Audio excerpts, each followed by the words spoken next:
warahmatullahi wabarakatuh. Alhamdulillah, tidak pernah berhenti lisan kita memuji Sang Pencipta Allah.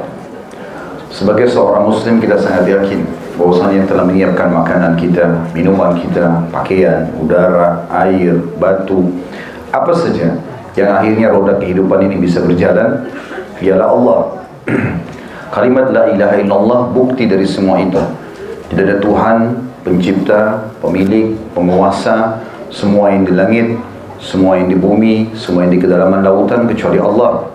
Dan kita yakini, kita jalankan dalam kehidupan kita sehari-hari kalimat ini dan kita hidup dan mati di atasnya.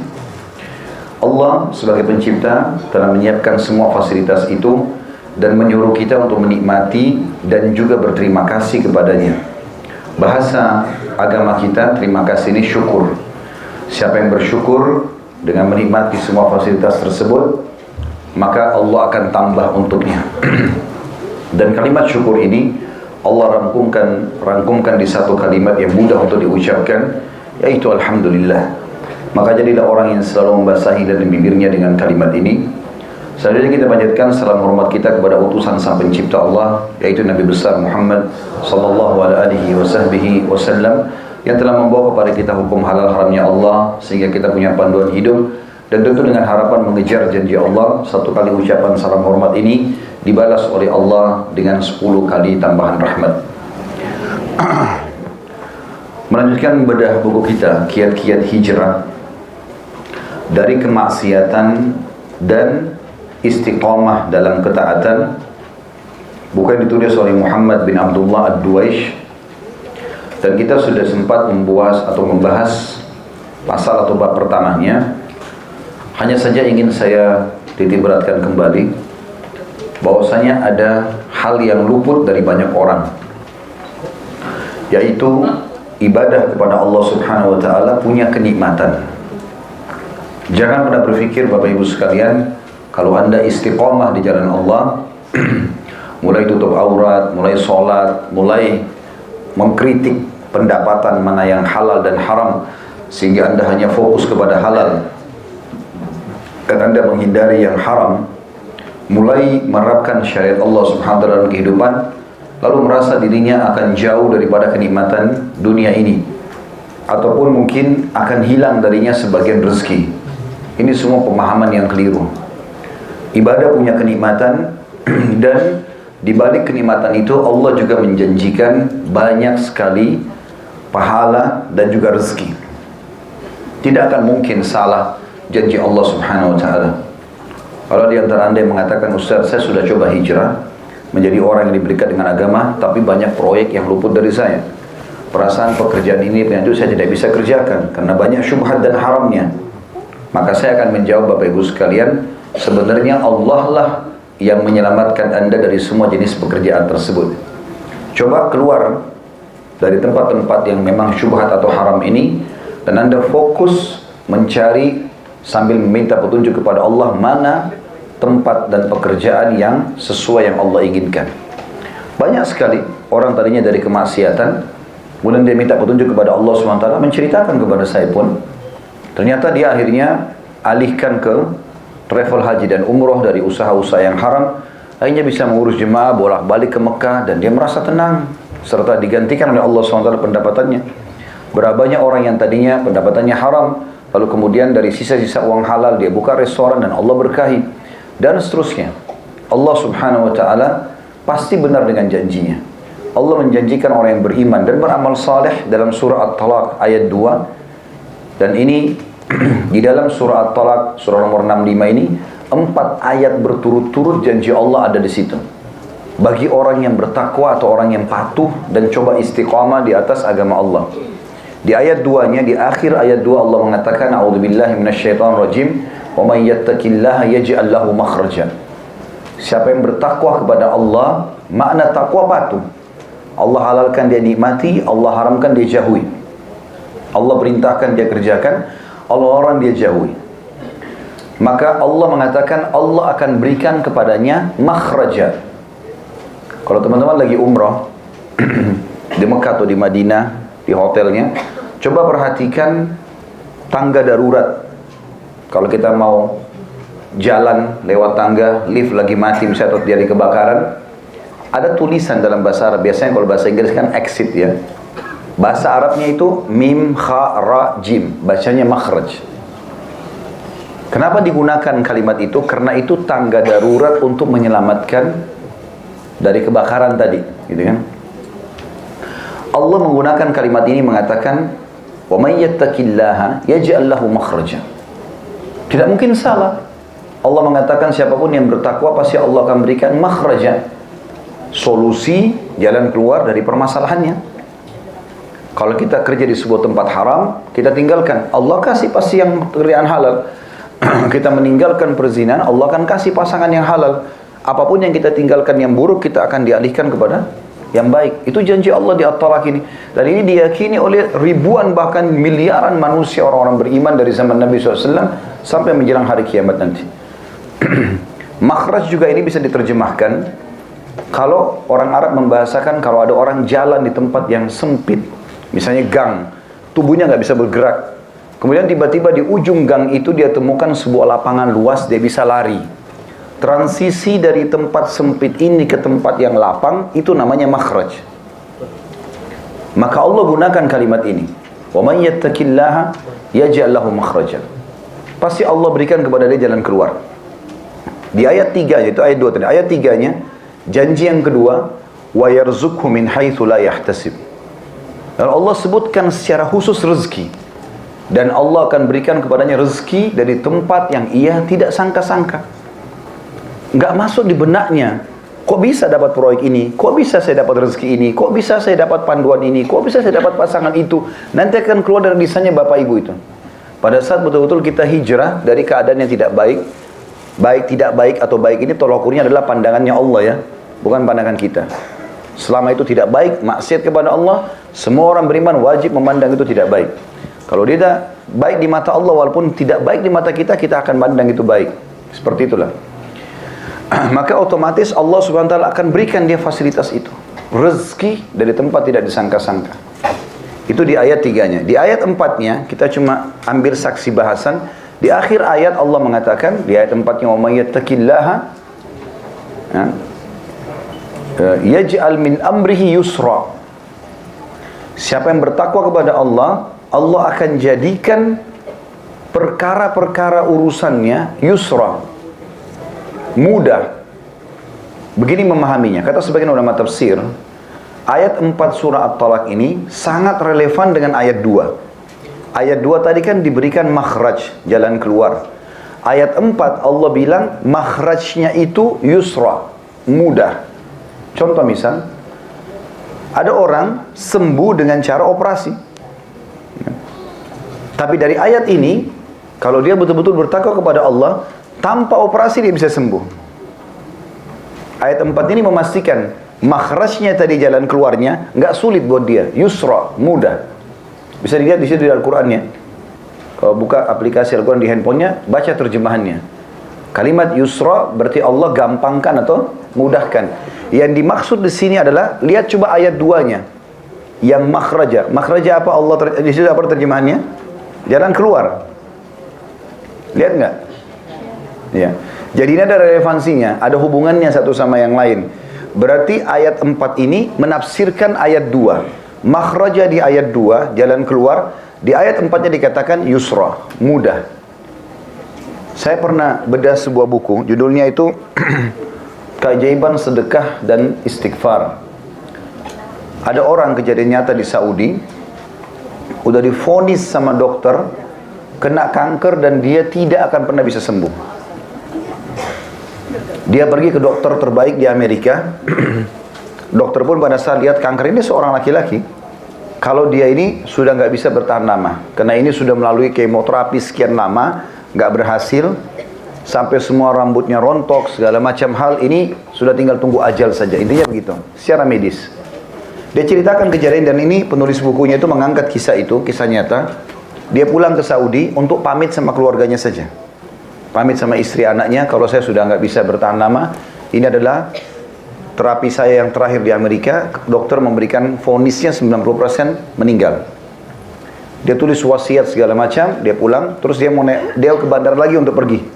Pengobatan terakhir, ikhtiar terakhirnya. Dia cerita di tengah jalan menuju ke bandara ada satu orang miskin ibu-ibu duduk di pinggir jalan. Kemudian terlintas bedak dia, kesian benar orang ini, dan mungkin ini amal saya terakhir. Toh saya akan divonis meninggal dunia. Dia korek kantongnya, ditemukan 3.000 real.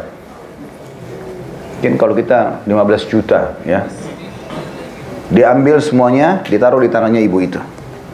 Sambil dia mengatakan, saya berharap mudah-mudahan dengan ini Allah bisa sembuhin saya. Maka dia pergi ya, ke Amerika. Tiba di Amerika, begitu dari bandara tiba, dia nggak pakai ke hotel, langsung ke rumah sakit untuk terapi. Dan pada saat dan ini semua rekodnya dia, laporan dia sudah ada, reportnya sudah ada di rumah sakit. Begitu dicek kembali, ternyata semua kanker dia bersih. Dan kata itu kisah nyata, dan kata dokternya, Anda jangan permainkan kami. Anda sedang berobat kemana? Ini rumah sakit terbaik, di sini dokter terbaik. Kami vonis ini pasti nggak bisa sembuh. Kok bisa seketika sembuh? Pakai apa nih? Maka dia bilang, saya nggak buat apa-apa. Saya benar-benar pulang ke Saudi, pamit sama keluarga saya. Dan pada saat saya kembali, ini yang terjadi. Dia bilang, apakah Anda tahu hasilnya apa sekarang? Ini diperlihatkan. 0, bersih. Kayak orang tidak pernah sakit sebelumnya. Maka dia tiba-tiba konekin, dia bilang, kemungkinan besar, bukan cuma kemungkinan, kita sebagai muslim yakin, kalau sedekah itu penyebabnya. Nggak ada yang mustahil bagi Allah SWT. Ini sudah vonis mati, tapi memang ajal di tangan Allah, bisa hilang penyakit tanpa bekas. Nggak ada yang mustahil di sisi Allah Subhanahu wa Ta'ala. Ada seorang wanita dari Jerman divonis kena penyakit kanker darah, penyakit payudara, maaf, dan ini kankernya sudah stadium sekian, dan ini juga vonisnya sama. Tapi ini agak berbeda sedikit kasusnya. Dia orang Jerman muslim di sana. Terus sudah vonis dokter 2 minggu lagi umurnya. Dia bilang sama suaminya, karena mereka muslim, saya coba habiskan 2 minggu ini umur saya di Saudi saja, di Mekah. Ini sudah divonis dokter mati, dan mereka sangat yakin pasti itu akan terjadi. Berangkatlah ke Saudi, 3 hari proses visa dan tiket. Dari 14 hari, 3 hari sudah hilang, tinggal 11 hari. Begitu tiba di Mekah, cuma taruh barang di hotel, tawaf, umrah. Setelah itu, perempuan ini duduk di situ. Nangis-nangis di depan Ka'bah, mohon pengampunan kepada Allah SWT. Dia nggak minta sembuh. Dia begitu yakin kalau dia akan meninggal dunia. Sekarang coba mohon ampun saya kepada Allah nih. Berjalan 3 hari, jadi dari 11 hari terus sudah 3 hari waktu lewat di Mekah. Maka ada seorang wanita, marbot masjid atau pengurus masjid itu, perempuan, pakai cadar dekati dia, terus ngobrol. Saya lihat ibu ini dalam berapa hari nangis terus. Kenapa? Ceritalah dia. Saya ada penyakit gini dan sekarang. Terus perempuan itu masih muda, masih belasan tahun, terus senyum lalu dia mengatakan, kenapa Anda begitu yakin dengan vonisan dokter? Sekarang Anda sudah berada di bidang tanah paling baik di muka bumi. Ini rumahnya Allah. Dan di sini ada air Zam-Zam yang Nabi SAW bilang Zam-Zam liman syuribalah. Zam-Zam sesuai dengan niat orang yang meminumnya. Coba minum, berdoa kepada Allah agar minta disembuhkan. Kata perempuan ini, saya nggak pernah terlintas untuk minta sembuh, karena saya yakin vonis dokter sudah benar gitu. Tapi karena perempuan ini bicara begitu, saya ubah niat saya. Semenjak itu, karena sekarang dari 11 hari potong 3 hari, sisanya 8 hari. Semenjak itu 5-6 hari ke depan, karena dia harus pulang menjelang waktu penentuan dokter itu. Sekitar 5-6 hari ke depan dia bilang, saya tidak buat apa-apa kecuali minum Zam-Zam. Makan apa-apa pun tidak. Sambil berdoa kepada Allah agar disembuhkan. Ringkas cerita, dia bilang saya pulang ke Jerman, langsung dari bandara ke rumah sakit, sama kasusnya. Begitu telepon dokter sudah siapin tempat operasi segala macam. Sebelum masuk ke ruang operasi dicek, ditemukan tidak sedikit pun tertinggal dari sel kanker itu. Hilang semuanya. Minum air Zam-Zam yang selama ini kita selalu, benar nggak sih? Gitu. Atau mungkin minum sedikit, simpan aja. Ada orang umrah Zam-Zam 10 tahun yang lalu, ada di rumahnya nggak pernah disentuh-sentuh. Padahal dia manfaatnya besar. Habis ya bisa beli lagi kan sebenarnya, tapi mereka nggak paham masalah itu. Ternyata ini membuat dokter itu kaget. Dan ini kalau tidak salah satu penyebab dokter itu syahadat.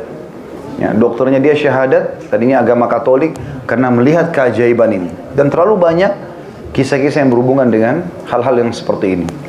Jadi Allah bilang di ayat 4 At-Talaq tadi, Allah akan jadikan urusannya mudah. Di ayat 5-nya, di ayat 5 At-Talaq, tapi ini janji yang keempat, wa may yattaqillaha yukaffir anhu sayyi'atihi wa yu'dhim lahu ajra. Siapa yang bertakwa kepada Allah, dia istiqamah, dia hijrah, dia coba istiqamah, Allah akan maafkan semua kesalahannya yang lalu, dan Allah akan lipat gandakan pahalanya ke depan. Jadi apapun yang dia buat akan berlipat ganda pahalanya. Ini janji luar biasa ini dari Allah SWT. Dan dalam Al-Quran tidak kurang dari 226 ayat ya, dari 6.000 ayat sekian, itu yang menjanjikan semua orang yang bertakwa kepada Allah diberikan solusi dan jalan keluar. Bahkan puncaknya untuk masuk ke dalam surga itu memang harus menjadi orang yang bertakwa. Artinya patuh kepada Allah. Allah bilang halal dia nikmati, Allah bilang haram dia jauhi. Dia istiqomah di situ. Bahasan kita masalah itu. Kiat-kiat hijrah agar bisa istiqomah dalam ketaatan kepada Allah dan meninggalkan kemaksiatan. Dalam surah Al-Imran, surah nomor 3 ayat 133, Allah sebutkan masalah yang masuk surga nanti di akhirat hanya orang yang bertakwa. A'udzubillahi minasyaitonir rajim, wasari'u ila maghfirati min rabbikum wa jannatin arduha as-samawati wal ardu iddat lil muttaqin.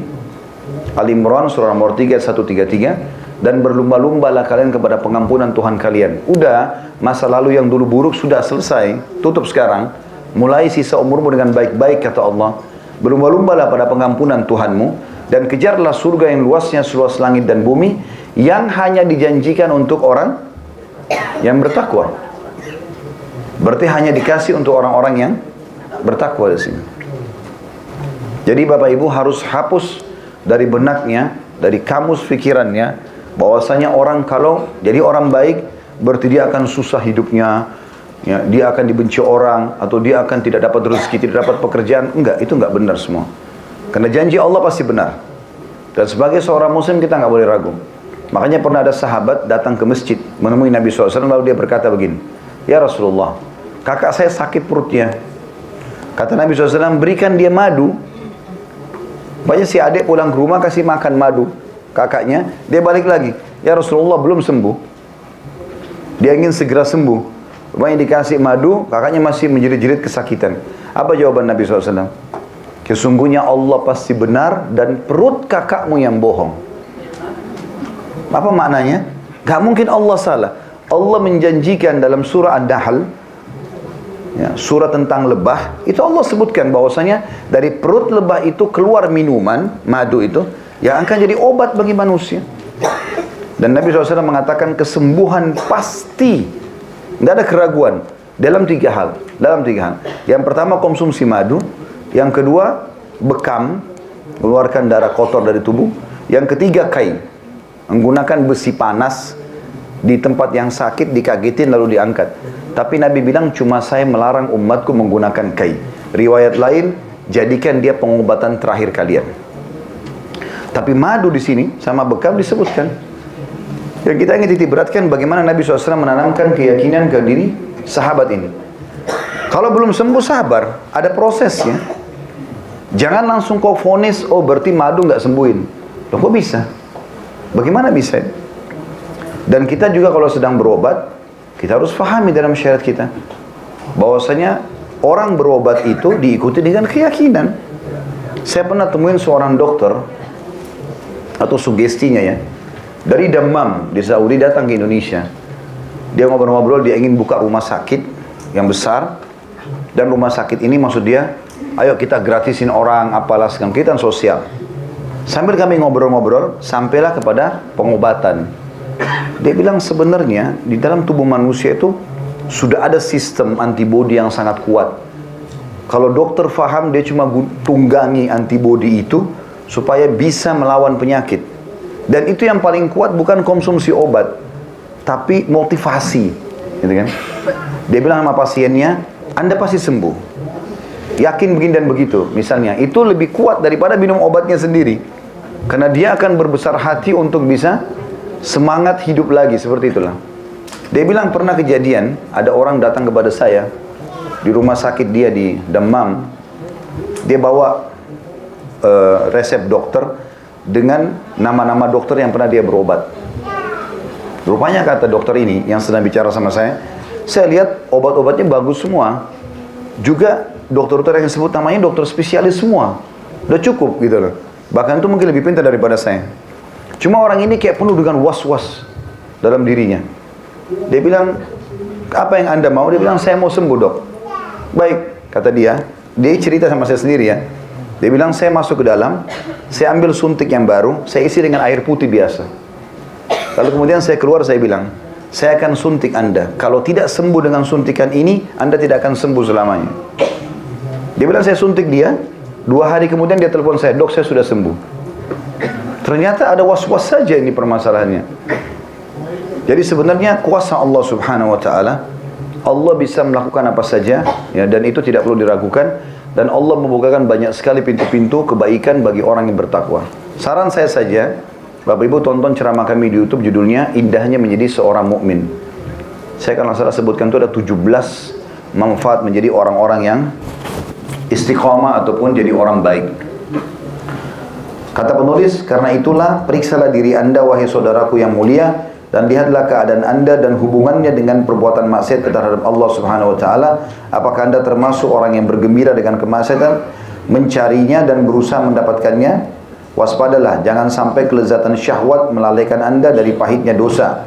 Dan jangan sampai api hawa nafsu membakar atom keimanan dan kesolehan dalam hati Anda.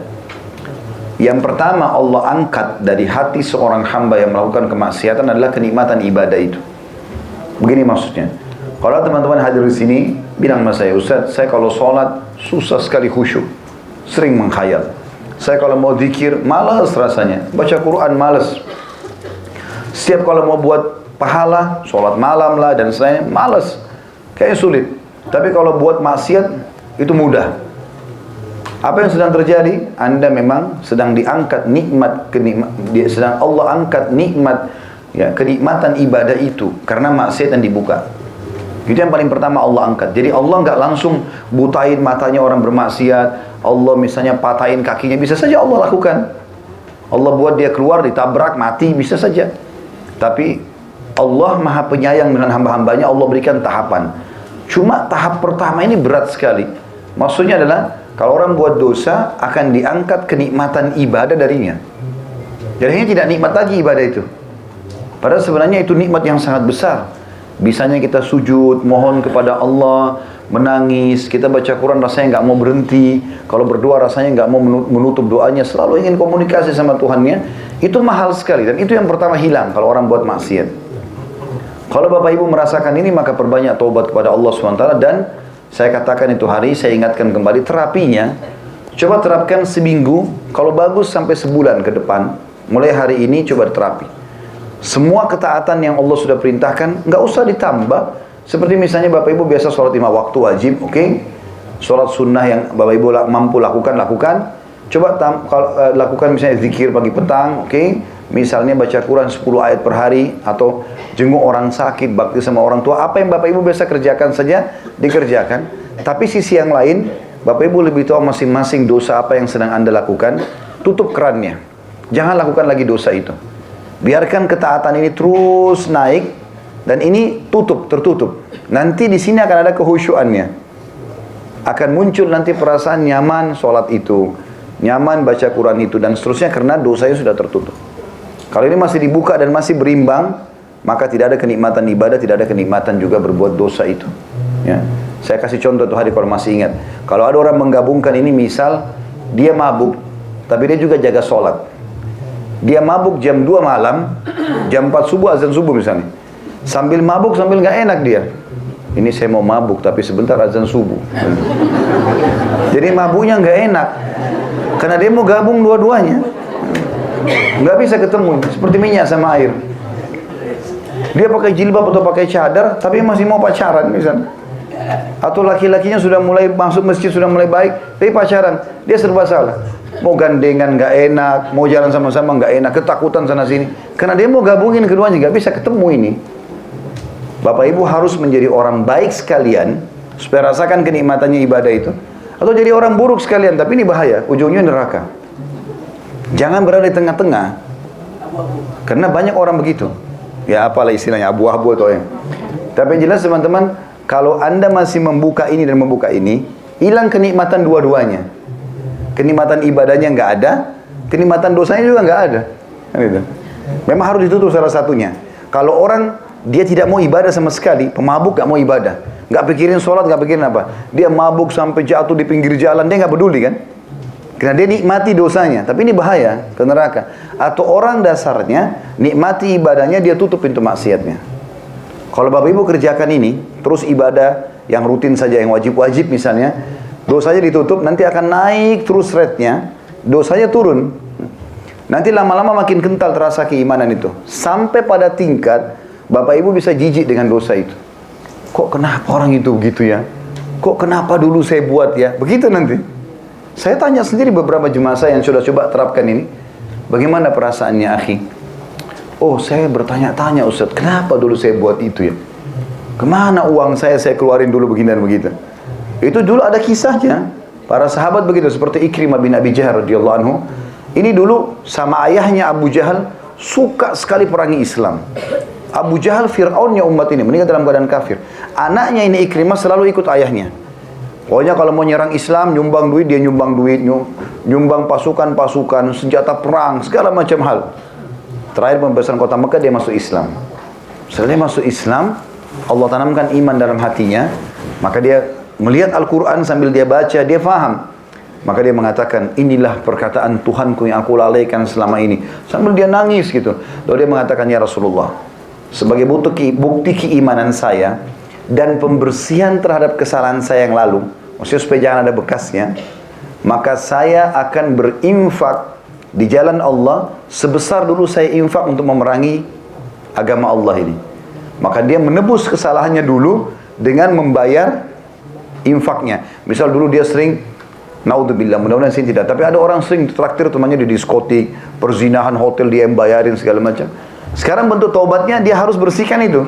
Kira-kira supaya dia bisa rasakan kenikmatan imannya. Kira-kira dulu saya biasa bayarin orang berapa sih? Sedekahin sejumlah itu walaupun dicicil. Dengan niat membersihkan itu. Insya Allah akan hilang. Karena selama bekas ada, maka kita akan terus mengingat. Kenapa teman-teman ada yang pernah berbuat dosa, setahun kemudian terjerumus lagi? Karena dia nggak bersihkan bekasnya. Bekasnya masih ada. Sehingga bisa dipicu oleh syaitan. Salah satu ciri teman-teman tobat kita diterima oleh Allah SWT, kata sebagian ulama, adalah kita lupanya terhadap dosa itu. Misal contoh, orang pernah tonton, naudzubillah, film porno yang tidak benar, kemudian dia tonton. Terus dia tobat sekarang. Kalau kapan dia, satu waktu, ada pemicu untuk nonton lagi, kemudian dia lupa, dia tidak tahu ini cuplikan apa. Itu berarti dulu tobatnya sudah diterima, karena dia sudah lupakan, bekasnya pun hilang. Seperti itulah. Ini harus dilakukan. Mirip juga ini contoh yang lain ya, kalau kita mau minta maaf sama orang. Minta maaf sama orang teman-teman, tidak bisa dengan ucapan maaf saja. Coba hilangkan sesuatu pemicu yang membuat dia masih dendam sama kita. Contoh, kita pegang seember air, niatnya mau dibuang air itu ya. Kita mau buang di depan rumah kita, lewat seseorang, kita tidak niat melempar air ke dia, tapi lewat, terus kita siram, kena dia. Apa yang harus kita lakukan? Minta maaf. Cukup sampai situ? Bajunya basah. Masalahnya. Kalau kita cuma bilang, maafin saya ya, nggak cukup. Coba tawarin lebih jauh daripada itu. Ada bekas loh. Bajunya basah, saya gantiin baju lain ya. Kalau dia betul-betul sudah mengatakan, udah nggak apa-apa, saya sudah maafin, clear. Nggak ada masalah. Kita nggak akan ada beban itu. Contoh saja. Seperti itulah kurang lebih gambaran apa yang kita ingin titik beratkan ini.